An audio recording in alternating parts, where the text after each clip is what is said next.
caught in the crossfire. It's caught in the crossfire. So make sure you understand this, folks. Israel is excavating under the Temple Mount. Right. The Temple Mount is the Holy Land of the Muslims. Right. But the Israelis are digging tunnels under the Temple Mount. Right. And so you saw that part of it there, and that was interesting enough. You know, I can see an archaeological dig. I can see, you know, you look at the rocks here, look at the foundation, and that would have great historical significance. What we saw next, Rick, and this will be the first time I know a lot of our viewers will ever be exposed to this. And so I want you to watch carefully in this next clip. We're going to run it with sound here because I want you to see what's going on here. I want you to look at the surroundings. We're still underground. We're going into another chamber of this dig. But this particular chamber happens to be directly under the dome of the rock. Okay? And what is this chamber? This chamber is actually a synagogue that's been built underground. A synagogue directly under the Dome of the Rock. Yes, under the Temple Mount itself. So the Muslims above are aware that underground there is a Jewish synagogue under the Dome of the Rock. Well, whether they're aware about it or not, they are aware of it. This came out in the news a year or two ago. But most Christians are aware of it. That's right. Okay?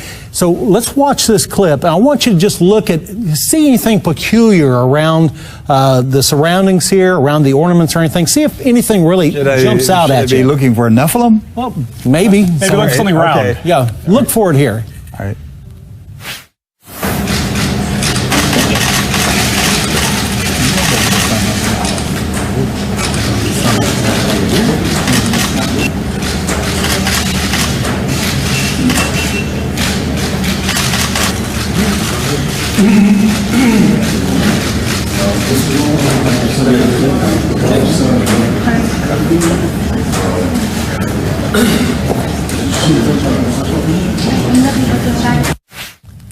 Okay, so you gentlemen had the opportunity to take a look at that clip.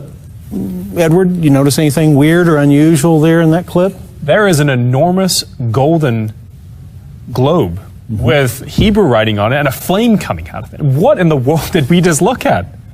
A big globe of planet Earth with a flame coming out of it. Right. Now, a lot of Christians don't even know that this synagogue even exists, first of all. But now, having seen this and seen that globe, what should the response be, Rick? Well, my immediate thought is it's a symbol of global Zionism, overtaking the world, ruling the world from Jerusalem.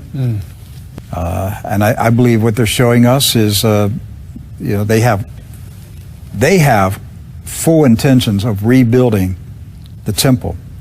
Now, the question, and we'll have to wait and see, will God allow them to rebuild a temple? Right. It's not God building a temple. Right. But will God allow the Jews to rebuild the temple? God tore down their second temple. Right. And I'm not convinced he's going to allow them to build a third one, but he may, because it will be the seat of power of the beast system. So Jerusalem will rule the world.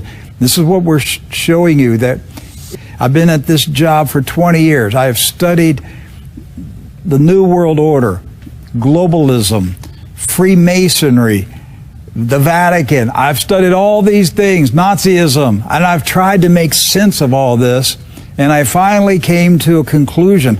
As far as I'm concerned, I could retire.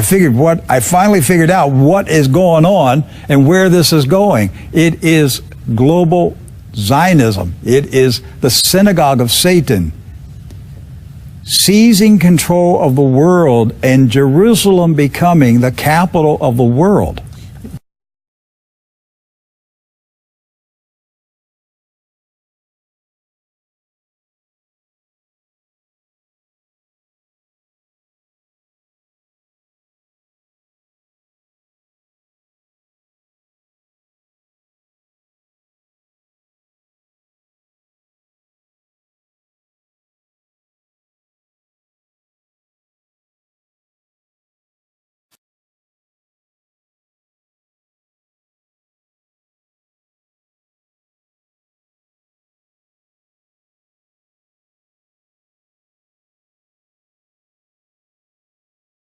There's where it's going, folks. This is why I'm harping so much about Zionism. Somebody said, why is he on this? I'm trying to tell you, this is the play for the end of time. Yes.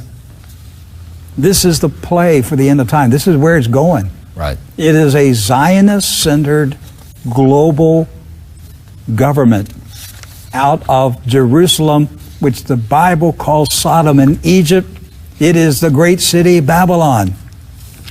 When you see the full video of him walking down the tunnels, his eyes, he looks distressed, he looks worried, like he's witnessing spiritual things that are troubling him. That's right. Yeah.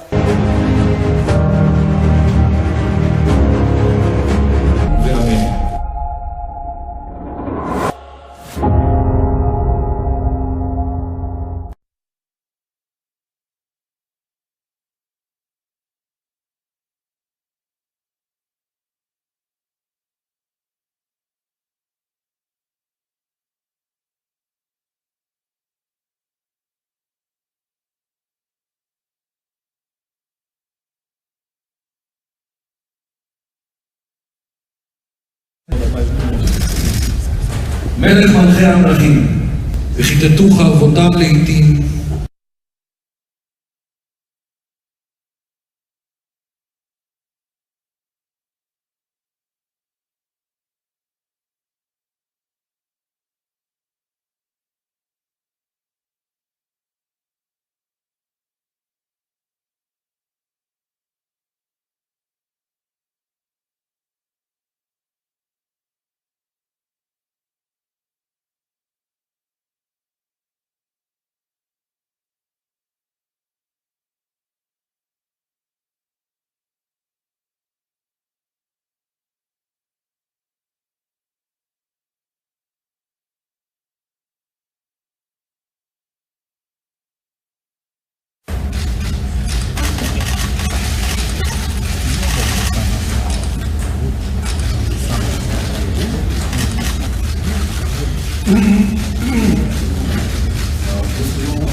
brother, was caught in the crossfire.